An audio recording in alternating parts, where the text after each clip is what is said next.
Zo nan. Ban gane yanzu ba kamar ya na zo. Aka ce ki zo. Zo nan. Wai kamar ya na zo kana min wani ihu.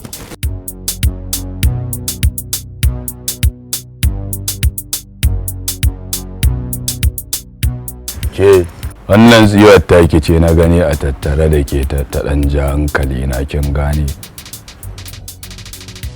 Na ji kina ta daddage musu iyalci.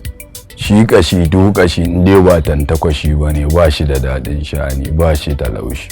Ni ma ta saugace ta kane. Kin gane ke mace ce ki raka lada.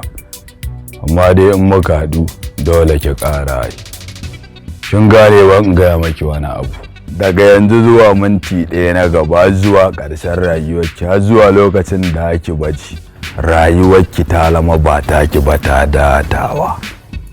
Kin gane daga yanzu a kanki sai teku ta kafe rana ta zamo ba ta da haske wata da taurari sun daina ganuwa a sararin samaniya. Kaya sunanki? Hadiza. Hadiza biya kan yamin. Ni suna na Abale wannan na Kamazu. Na ce ungoku. A nan bayan layi nake. Ba mace sai dai kuma ni kin ga baraka ta yi karami. Ba ta yi occupying dina ni da ke ba amma tun da ne barewa yanzu zan tsinko mariya daga saka ki a gaba kin gane amma an tura mu da ina tattaka miki saboda yanzu kin sai mutane adamomi ne sai su kaɗo ma na dodo. Wata baki ban labarin ki da labarin ki zuwa nan ya ga ki ƙara step ɗaya.